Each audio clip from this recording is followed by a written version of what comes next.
Welcome to this video presentation here at Wimbledon Carriage Company. Here we have the Mercedes-Benz E220d on a 68 plate.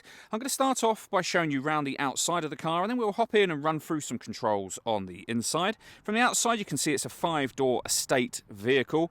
You'll notice as we go around just how great the condition of this car is. The wheels, the bodywork, all fantastic. We're going to start off inside the boot area of the car first of all. The tailgate on this car will open electronically. You can either do that from the key or from the tailgate itself. As we approach the back of the car, you'll see we have reversing sensors, plenty of boot space as well, and the 3 individually folding rear seats should you wish to increase this space even further again. Okay, so we're just going to work our way back around to the front of the car, and then we'll hop in and run through the controls I mentioned a moment ago. But now, as I said before, that we've done a full circle of the car, you can see it really is in fantastic condition the whole way round. Just briefly before we climb in, I think it's well worth seeing the interior from this exterior point of view. There's plenty to run through on the dashboard, so let's hop in and we'll do that now. Okay, now that we're inside the car, we're going to start with the dials. On the left-hand side, we have the speedometer and fuel gauge. On the right-hand side, the rev counter and coolant temperature gauge. In the centre, you can see the total miles for this car. They are 26,781. And above that, it will show you what gear this car is in. So it's an automatic, of course, so we're in park at the moment. If we back out to the steering wheel next, you'll see we have similar looking controls on the right and left-hand sides of the steering wheel.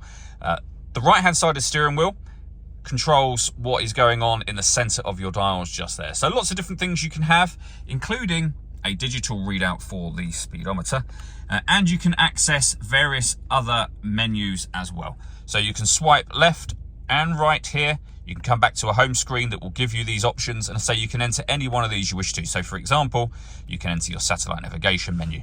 Below that, we have cruise control and speed limiter.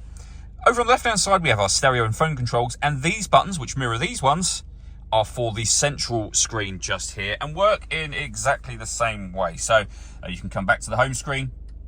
You can swipe left and right for various options, including, as you'll see here, satellite navigation. Really nice, clear, wide color display. Really great system. Very, very easy to use as well. Also up on this screen, we have our full color reversing camera, which has got guidelines showing you what direction the car is headed in relation to the image shown on the screen. And then back out to that main menu. We have, of course, got our audio options. So radio, DAB, AM and FM. And you can listen to your own music under the media heading just here. So you can stream it wirelessly via Bluetooth audio, which is what you can see on the screen right now.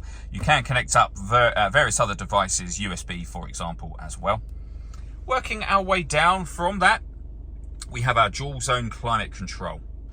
So you can adjust your driver temperature up and down. You can, of course, do the same for the passenger side. You can increase and decrease the fan speed from here. When you're happy with those settings, that's your air conditioning on. Same button to turn it off again. All of your adjustments, incidentally, will show along the bottom of the screen as you make them, so you know exactly what temperature you're on, for example. So we just turn the air conditioning on. What you can do is hit this button to put it into auto. The car will now take full charge of the fan speed and direction of the air to maintain the temperatures that you've asked for. Any manual adjustment, as I've just made, will override auto straight away again and allow you to put it back on your own settings. We have a clock underneath that, as you can see. Physical buttons to access the various things on the screen that we were just doing a moment ago. And this dial, which again will allow you to access things within that screen. So it pushes down, it rotates. You can go back to your home screen from here. So rotating the dial, as I'm doing now, will take you through the various options, as you can see. Works in exactly the same way as the swipe. Arguably easy to use whilst driving along with your left hand, of course. Down here, you can also access various other things from your stop and start. So this car is designed to cut out when it's stationary in traffic to save you fuel.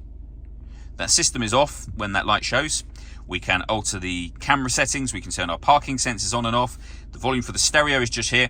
And you can change the driving setup of the car as well. The last thing I wanted to talk about is the paperwork that we hold for the car. As you can see here, the V5 registration document, which shows that this is a 2-owner from new car.